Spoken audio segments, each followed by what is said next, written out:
रामपुर के जंगल में टुनटुनी चिड़िया अपने पति टुन्नू चिड़ा और एक प्यारी सी बेटी पिंकी चिड़िया के साथ रहा करती थी। ऐसे ही एक दिन किसी काम के सिलसिले में टुन्नू को शहर जाना पड़ता है। वहाँ रास्ते में उसकी मुलाकात टूनी नाम की एक चिड़िया से होती है। टुन्नू को टूनी चिड़िया इतनी पसंद आती है कि वो उससे शादी कर लेता है और वहीं पे रहने लगता है। और इधर टुनटुनी चिड़िया हर रोज अपने पति का इंतजार करती है। ऐसे ही एक दिन टुनटुनी चिड़िया की बेटी पिंकी चिड़िया अपनी माँ से कहती है, माँ, पिताजी कब वापिस आएंगे? वो हम लोगों को छोड़कर कहाँ चले गए हैं? अरे मेरी लाडो बिटिया, तू क्यों परेशान होती है? तेरे पिताजी नहीं है तो क्या हुआ, मैं हूँ ना। तू इन सब बातों पर ध्यान मत दे, तू बस अपनी पढ़ाई कर। जैसे तैसे टुनटुनी चिड़िया अपनी बेटी को समझाती है और बाहर आकर अपने पति टुन्नू चिड़ा का इंतजार करने लगती है। तभी वहाँ पर सेठ बंटी कबूतर आ जाता है और टुनटुनी चिड़िया से कहता है, टुनटुनी, तू मेरा पैसा कब चुका रही है? तुझे तो पता है ना, टुन्नू ने काम के सिलसिले में मेरे से कितना पैसा उधार लिया है। हाँ बंटी भैया, मुझे पता है। बस कुछ दिनों की मोहलत दीजिए, मैं आपका सारा पैसा चुका दूंगी। देख टुनटुनी, मैं अगले हफ्ते तक तुझे मोहलत देता हूँ। अगर तू एक हफ्तों के अंदर पैसा नहीं चुका पाई तो मैं तेरा घर अपने नाम करवा लूंगा। और हाँ टुनटुनी, अगर तू चाहती है कि तू ऐसो आराम की जिंदगी जी तो तुझे मेरे साथ शादी करनी पड़ेगी। अगर तू मेरे साथ शादी कर लेगी तो मैं तुझे बहुत खुश रखूंगा और तेरे सारे कर्जे भी माफ कर दूंगा।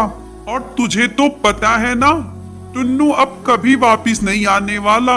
वो शहर में किसी टूनी नाम की चिड़िया से शादी कर ली है। अरे बंटी भैया, आप कैसी बातें कर रहे हैं? आपको तो पता है ना, मैं पहले से ही शादीशुदा हूँ। मानती हूँ कि टुन्नू जी मुझे अपनी पत्नी नहीं मानते, पर वो तो मेरे पति है ना। टुन्नू भैया, मैं आपसे शादी नहीं कर सकती। अच्छा टुनटुनी, तू ऐसे नहीं मानेगी। अब तो मुझे जबरदस्ती ही करनी पड़ेगी। अब मैं तुझे और दिनों की मोहलत नहीं दे सकता।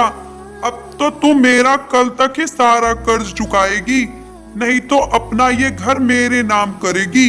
इतना कहकर बंटी कबूतर वहाँ से चला जाता है। अगले ही दिन टुनटुनी चिड़िया अपना घर बंटी कबूतर के नाम कर देती है और अपनी बेटी पिंकी चिड़िया के साथ दूसरे जंगल चली जाती है।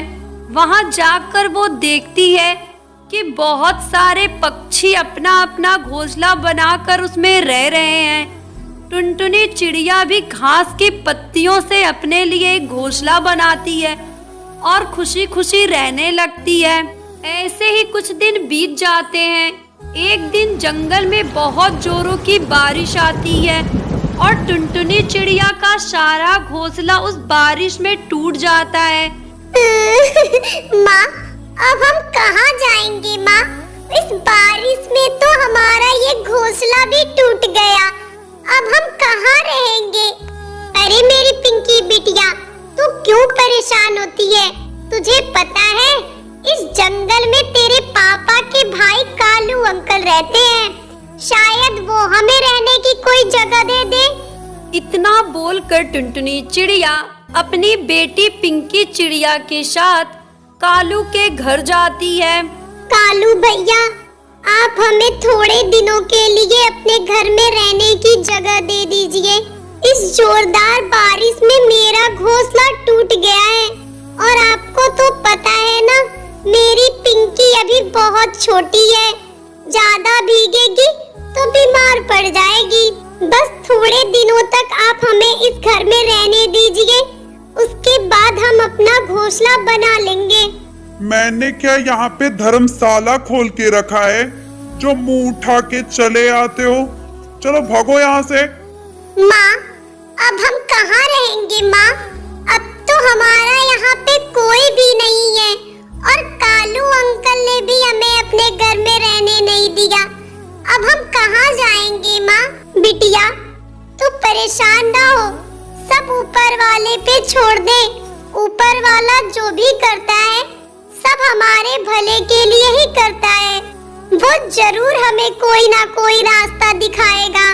तभी पिंकी चिड़िया आसपास अपने गुलाब के फूलों को देखती है।